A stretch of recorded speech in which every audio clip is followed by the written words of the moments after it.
بسم الله الرحمن الرحيم.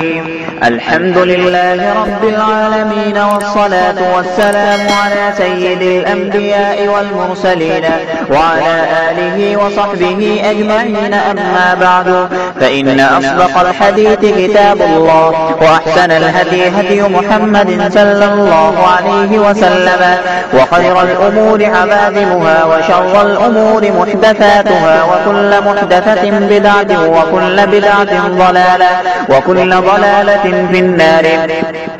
وبالسند المتصل منا إلى الشيخ الإمام الهمام الحافظ الحجة أمير المؤمنين في الحديث أبي عبد الله محمد بن إسماعيل بن إبراهيم بن المغيرة بن بردزبة الجعفي اليماني البخاري رحمه الله تعالى.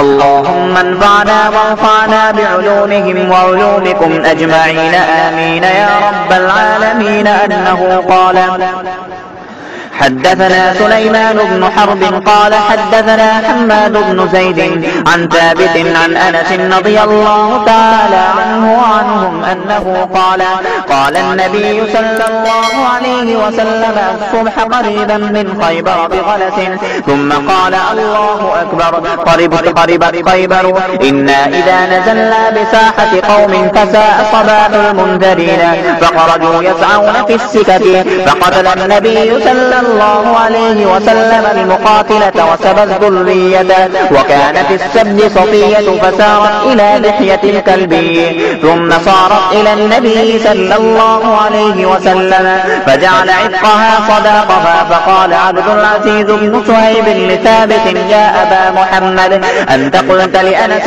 ما أصدقها؟ فحرك ثابت رأسه تصديقا له.